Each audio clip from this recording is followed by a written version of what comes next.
We recording? Hi guys, welcome back to my channel. Welcome to my channel. Welcome to my channel if you're new here. My name is Bianca. I post a lot of travel and lifestyle content. So if you're interested in seeing all of that good stuff, please subscribe. And yes. So today I thought I would talk about traveling, how to budget for a year of travel.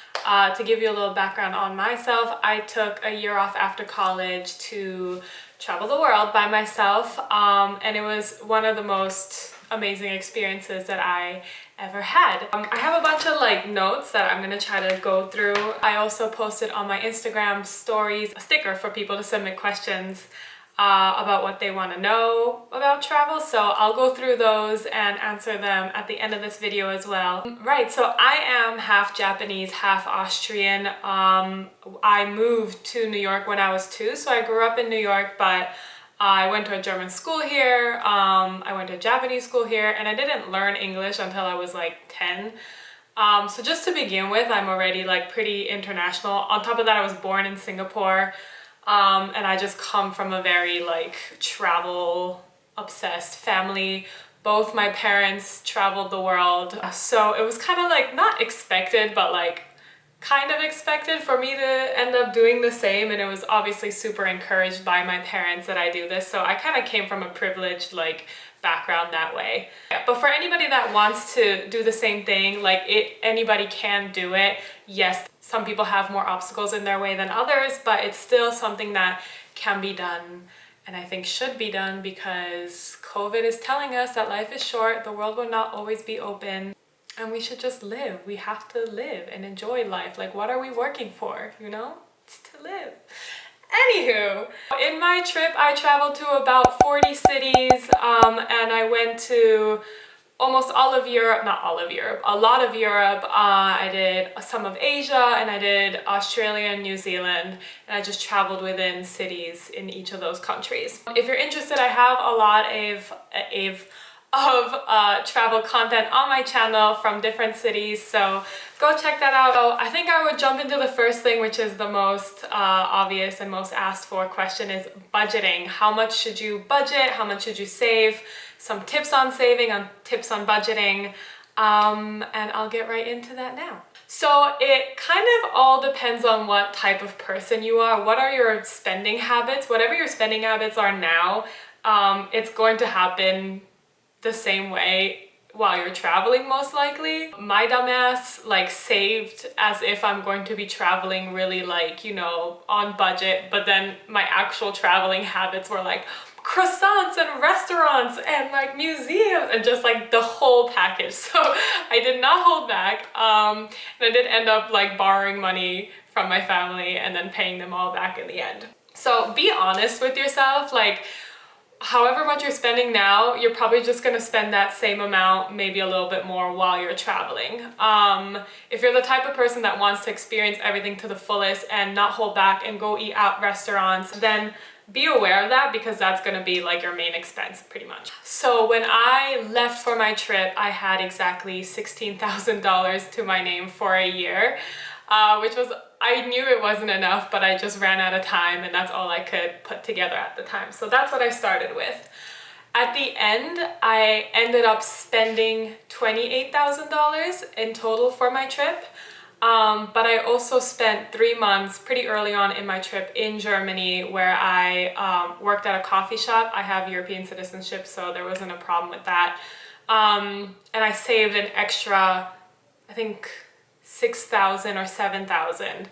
So I had, what, 22,000-ish, pretty much ready to go. 3 months or 4 months towards the end of my trip, I ran out and I didn't want to go home, so I ended up borrowing money from my father. I know it was a very privileged situation, of course, and I paid him back once I started working and I came back. I didn't want to hold back on my experiences, so that's why I spent a little more. So you can easily travel for just 20K, and I'll explain kind of things that I did wrong with my spending habits where you can save later on in this video. Okay, some tips while you're saving. create a separate savings account that's just for travel, and dedicate X%, whatever you can. You know, everybody has different financial situations, so whatever amount that you can put in there. How much do you want? How much are you putting in monthly? And then you can plan how long it will take for you to reach your goals. When I was saving, two things that really helped me were mentally thinking like, every time I don't buy a meal here, every time I don't buy a coffee here is a coffee that I can buy in Paris or Barcelona. It helped me be like, okay, I'm not gonna spend here, like as much as I wanna go out with my friends right now, not spending that money here is money that I can spend at the top of the Eiffel Tower. You know what I'm saying? So just putting that mental like thought process in definitely helped. The second is telling everybody and telling your family and friends that this is your plan and this is what you are saving for, and they're gonna be supportive if you have quality friends. Keyword. Announcing that you are currently saving and you have this big goal, like people will support you and understand that, you know, you can't go out every weekend. My mistake is what I did is I kind of went for 3 or 4 days at a time to each city. Obviously that increases your costs significantly because you're going on much more like planes and trains and transportation, rebooking accommodation each time. Like that is gonna like eat up your budget real quick. My recommendation therefore is to, wherever you go, stay for a month at least, because if you book a place for a month, you're gonna get a reduced price instead of paying for a daily stay. You basically pay like a month rent that you would at your current home in this new city. So something that could cost like, you know, a week would then, or like a week and a half is like the same price as like a month in that same Airbnb stay. So definitely recommend staying at least a month in your major cities. It's also so much easier on your body if you stay a month, because you're then not like rushing to get all the sites checked out and then packing up and leaving again. Like you actually have time to be a human in these locations. You can have days off where you don't go out. You have days where you get to really get to know the locals instead of hopping in and hopping out again. Staying longer in these areas will save you so much money and will save you energy. So that's a big tip. And then also starting off your trip like in areas that cost less. And that doesn't necessarily have to be like Asia or Southeast Asia or South America. Those are great places to kick off your travels. My month rent in Bali was $300, and then just living expenses are also so cheap. So obviously Bali is a very popular destination for nomads. But some other places, if you prefer like Europe, I would say like Portugal isn't that expensive either. Obviously a little bit more than say Asia, but my stay in like Porto or Lisbon, it was pretty like manageable. So if you prefer Europe, I would say start in Portugal. And then there's the option of working while traveling. I did not do this at the time because I really wanted to be like completely 100% free, but there are options. What I do now whenever I travel, I still work when I travel, is remote social media management. And this is what I do. There's also writing, editing, photography, data analysis, computer science, trading. There are so many options. Accounting you can do digitally too. I feel like now everybody can do anything digitally. If you want to do it freelance, like this is probably the best time to test that out. My only tip with that is that manage it properly, because obviously you will be out and you want to travel and it's going to be difficult to juggle a job on the side. So if you are going to go freelance and work, I would recommend starting with just one client at like 10 hours a week or something, because then you get a little bit of income that maybe covers your like, I don't know, groceries and a little bit of like dining out money, but you still have all the time to like be free and go check out, you know, your locations and such. So that's my tip on that. There is also a great thing called workaway.com, which I didn't do, but my sister did. It's basically a platform where you get to work at someone's home in exchange for a place to sleep. So they might have a big project like building a guest house or something, and you spend a couple of hours helping them build that house. In exchange, you get free accommodation, and that's really popular in places like New Zealand where things are so expensive. So don't start with New Zealand if you're on a budget. That bitch is crazy. Literally, like, I think I spent 50 something dollars just on sunscreen and bug spray. $50. That's why I recommend places like Workaway. Let's see. Another basic tip for budgeting and traveling on a budget is packing your food. If you're walking around the city and then you get tired and you're like, I don't care, I just need to sit somewhere at a cafe, and then you sit down and you buy a meal, like that's what's going to eat up your budget. So plan ahead, know where you're gonna have your rest spot, plan that ahead, like a beach spot where you can sit outside. That will help you so much, so much. And also, where should you stay? Like Airbnb, hostels, hotels? Common misconception is that hostels are cheaper than Airbnbs. They can be, and they are in certain locations. Probably only in like 20% of the locations are they actually cheaper than Airbnbs. If Airbnb is more expensive, it's only by like $3 or so, and then I would much rather prefer to have that peace and quiet, and like the safety where I can just unpack my shit and not like hide and lock up everything every time I leave my room. Airbnbs can be super cheap and hostels not necessarily. So do look at both when you plan accommodation. Hotels obviously are going to be more expensive. If you want to go that route, absolutely be bougie bitch, like do it. I mostly did Airbnbs because I wanted that like peace and quiet and my own space. And I also did that because I was only staying for 2 or 3 days. I think going back now, if I had stayed for like a month, I would have probably tried a hostel for a month, because that's how you meet people. And I honestly, I made like 2 friends in my whole like trip. Because I always stayed in Airbnbs. I was always so quick to leave again, which I so regret. Like stay in your area, meet the people, do things, like really enjoy your travels. Okay, tips and tricks for smart traveling. Pack lightly, please pack lightly. I wanted to be that bougie bitch that like looks cute and like brought 3 pairs of high heels on my trip. I had like 2 gigantic suitcases. I ended up flying back home to New York just to repack. And then I had like 1 gigantic backpack and a carry-on luggage, and that was it.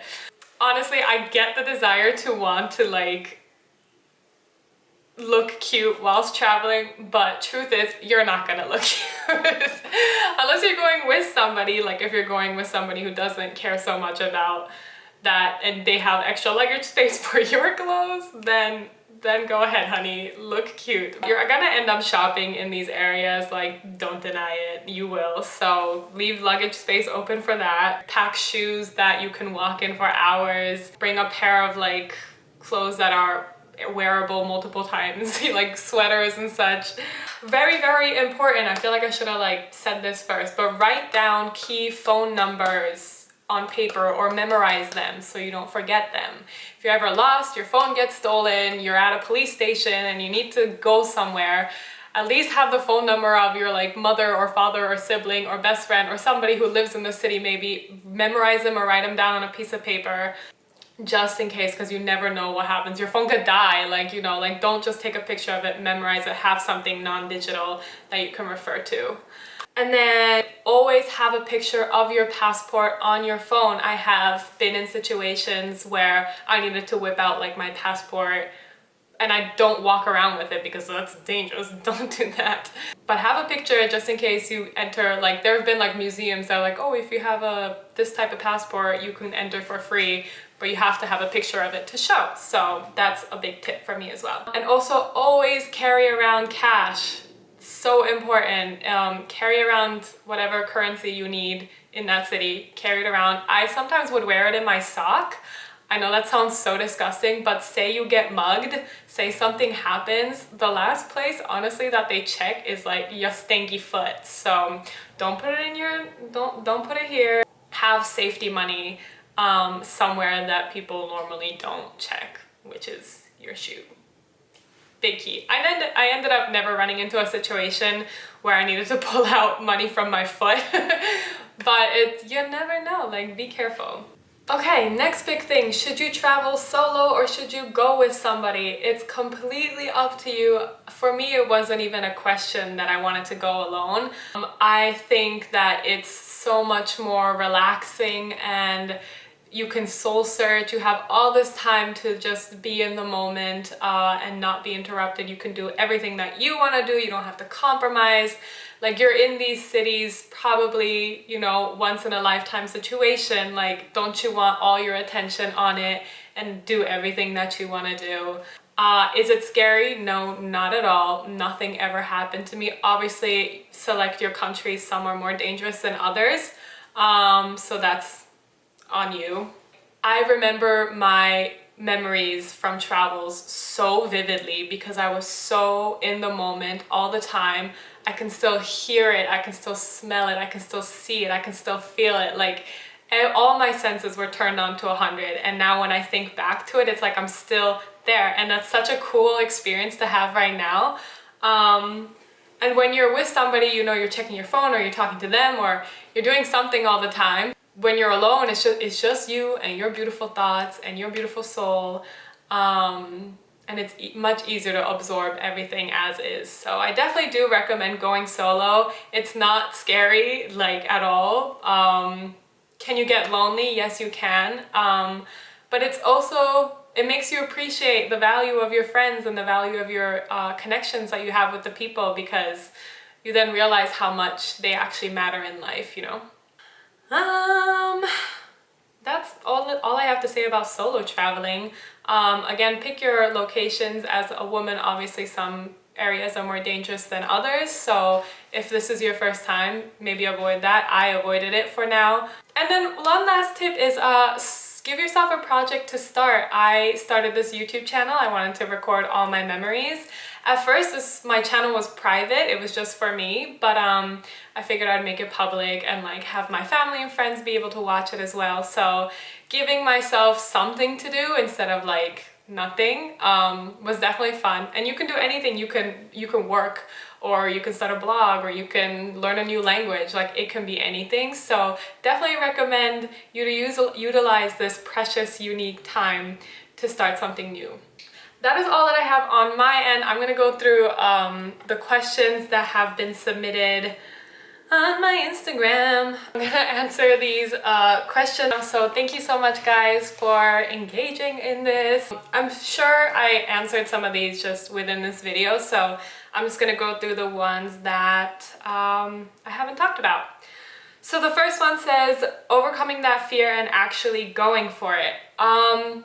What fear, girl? Like, there's nothing to be scared about. Like, it's such a beautiful, exciting experience. Just jump right into it is my recommendation. I don't know if that's super helpful. A lot of the fear is just made up, honestly. Like, all it is beautiful, the experience. So there's nothing to be scared about. All right, how far in advance to book flights and when to book the rest? Great question. I like to overplan things, and I'm a little bit neurotic with that, so I always planned at least like 4 cities ahead. Of course, that's because I also traveled every 3-4 days, which you don't have to do. Flights, they don't fluctuate as much as you might think, so you can honestly book them whenever. I met a lot of people traveling who were just like, I don't know where I'm gonna go next, so whenever I decide, I'll go, and then they booked a flight and they're out the next day. So it's completely just up to your style. Yeah, it depends like how long you're gonna stay, where I ideally like to have my whole month at least ahead of me figured out and planned. But you absolutely do not have to do that at all. I'm just a little bit neurotic. Did you have everything planned out before you left, or planned as you went? I knew the general picture of what direction I wanted to fly. Like, I went Europe, Asia, New Zealand, Australia. I wanted to escape the winter, so I just kind of kept following the sun. So once it hit like January, I was in Australia where it was summery. So it's up to you. Unexpected costs. I didn't necessarily have any unexpected costs. I didn't expect certain cities to be as expensive as they were. Like Positano is Island, so expensive. Please be careful, they steal your money. There was one hostel there that I could find, and even that was like more expensive than like my most expensive Airbnbs. So definitely like research a little ahead of time what cities cost a lot. But other than that, I did not necessarily have any unexpected costs. What websites to look at for hostels maybe? There is a website called hostelworld.com that basically aggregates all the hostels in every city. It's super easy. I use that for all of my hostel bookings. So yeah, that's the site for you. Booking.com is also a thing. Like Booking.com, don't sleep on Booking.com. They got useful stuff over there. So how to find cheap flights and accommodation. Again, cheap flights, I actually mostly booked everything through studentuniverse.com. At that time I had just graduated, so they didn't catch on that I was not a student anymore. I know, so smart. And they definitely have reduced prices there. Some great places to look at is honestly just Google Flights. They have pretty cheap options there. If you are booking through like one of those sites like google.com, Google Flights, where they aggregate a bunch of airlines, check the price there, and then check the actual airline's website and check the price there, because sometimes they're cheaper on the actual website. So that is definitely a tip. Best places to take pictures and visit there. Actually, a great thing to check is when you go to a certain city on Instagram, check like the location tag, and you'll see where most people go and like where the most photogenic places are, if this is all about Instagram game, you know, and where you want to take your pictures. I felt like when I was traveling, everything was like beautiful and everything needed a picture taken. Like trees in Australia look so different than the trees here. So I was like, every tree needs its own picture. So it depends on your style. Last question, how to afford it? You gotta save for it. Set yourself a budget. Observe how much you spend on a day-to-day here in your normal life. Calculate that into how long you want to travel, and then kind of see like, okay, do I need 20K? Do I need 25K? Do I want to be like extra cautious and have 30K? I would say that's how you afford it, by saving for it and planning for it. The way I saved is I had every summer I had an internship, and then I worked at my university. I was their marketing coordinator. Coordinator is a big word. Assistant marketing coordinator. So I worked through the year, and then I worked summers, and I think I saved, how long? I think I was saving for about a year and a half. Granted, I didn't have many like expenses to pay at that time because I was still a student, so I wasn't like living in New York City and had rent to pay or something. Now if I wanted to save 16K, it would take me a whole lot longer obviously than it did then. Okay, that is all that I have for travel video, travel tips and tricks and shits. And oh, one last thing, travel insurance, don't forget it, it's super important. I got mine at Allianz Travel Insurance. They're super great. I actually did end up using them because I had a filling in my tooth fall out and I had to get that done, and no questions asked. I just sent them the receipt and they just sent me the money in like the day after. It's also super affordable, so I highly recommend that that travel insurance. Okay, that is all. I hope you guys found this video at least a little bit inspiring or helpful. I really recommend that you go see the world. It is so beautiful out there. And once you start, you never want to stop, honestly.